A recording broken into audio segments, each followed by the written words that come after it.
Hey everyone, I'm Joshua Orro, the Mustang Prince, and welcome to Mustang Prince Orro Reports. Now, for today's episode, let's talk about a classic video game character who turns out to be the fastest thing alive, Sonic the Hedgehog. Created by Sonic Team and owned by Sega, along with programmer Yuji Naka and artist Naoto Oshima, the franchise centers around Sonic, an anthropomorphic blue hedgehog who can run at supersonic speeds, battles the evil Dr. Robotnik while racing through levels, collecting power-up rings, and avoiding obstacles and enemies. The main Sonic the Hedgehog games, which began in 1991 for the Sega Genesis, are platformers developed by Sonic Team. Other games, developed by various studios, including spin-offs set in the racing, fighting, party, and sports genres. It is said that the Sonic games were developed after Sega requested a new mascot character to replace Alex Kidd and compete with Nintendo's mascot, Mario. Its success helped Sega become one of the leading video game companies during the 16-bit era of the early 1990s. Sega Technical Institute developed the next three Sonic games in addition to Sonic Spinball in 1993. As a kid, I didn't know too much about the Sonic games, but after I met my best friend Stephen James Smead at an after-school social skills session during my elementary years, he introduced me to not only the Sonic games and characters, but he also introduced me to Sonic's first animated movie. Also, during the 2010s, I was introduced by several other Sonic fans to three 90s Sonic TV shows. They were Sonic Underground, The Adventures of Sonic the Hedgehog, and Sonic the Hedgehog, aka Sonic Sat AM.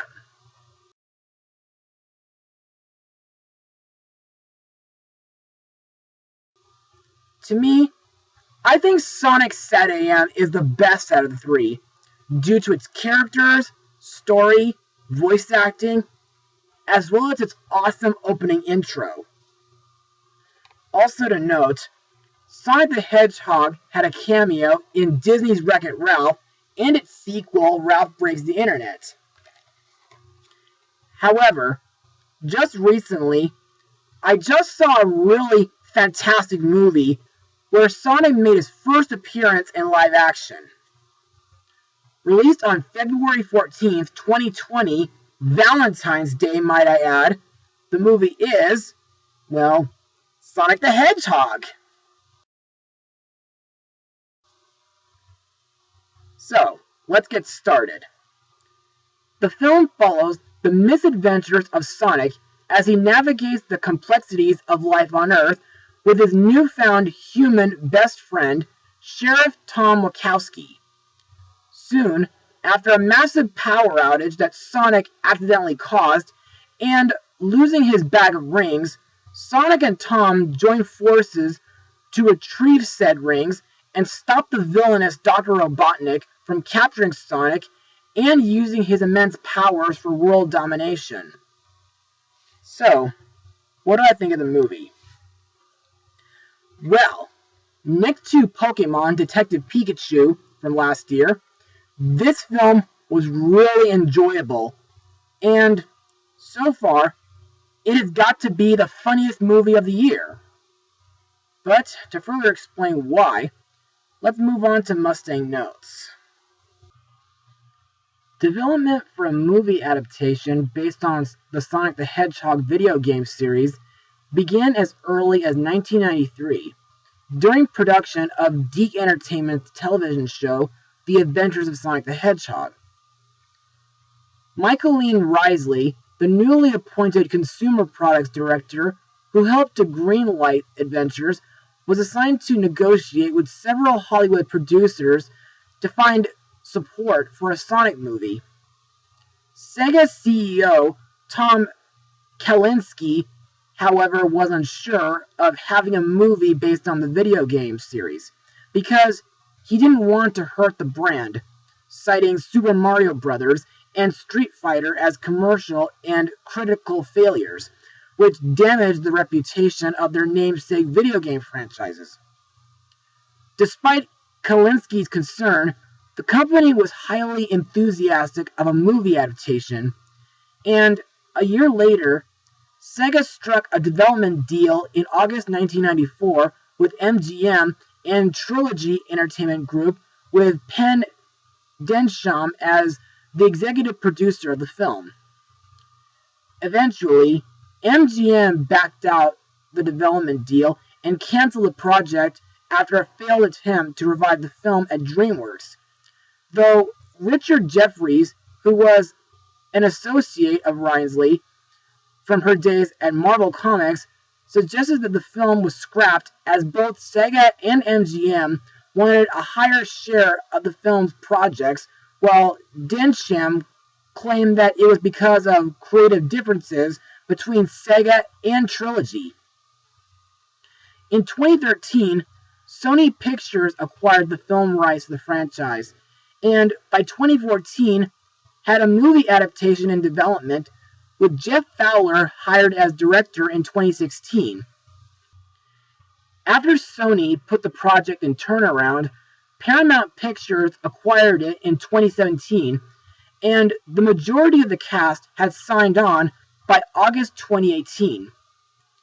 Filming took place between September and October 2018 in Ladysmith and Parksville, both on Vancouver Island, and in Vancouver, British Columbia, in Canada. Sonic the Hedgehog was initially scheduled to be released in the United States on November 8, 2019, but after an overwhelming negative reaction to the first trailer, Paramount delayed the film to redesign Sonic, whose original design was highly criticized. Yeesh. But, thankfully, the redesign was shown in a new trailer, with Sonic's new appearance receiving praise. And, to me, I'm glad they fixed Sonic's design. Also, redesign aside, what I like in this movie is the faithfulness to the Sonic source material. And I like the look of Green Hills, Montana, and San Francisco, California. And while I do like the road trip plot, I'm surprised that it takes 2 days to drive between those two states. Plus, I think the humor in this movie is really hilarious, and I think it's a lot more family-friendly than in Detective Pikachu. However, I think the ending climax, where Sonic is using his rings to try to lose Robotnik, feels kind of like something out of Monsters, Inc. and Doctor Strange. Also, the bar scene in the movie was really crazy. And I also like the part where Sonic makes a bucket list. Anyway, I think that's all I have for Mustang notes, so let's move on to the characters and the actors. For the voice of Sonic the Hedgehog, Ben Schwartz,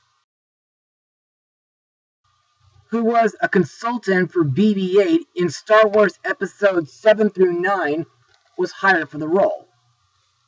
I really like Ben's voice for Sonic. I mean, not only does he sound almost like Roger Craig Smith, but I think Sonic has an easygoing demeanor.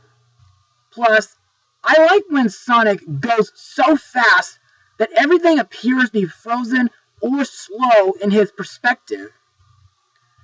Also, there are a couple times when Sonic causes sonic booms with his speed. Plus, he has an unknown connection with electricity.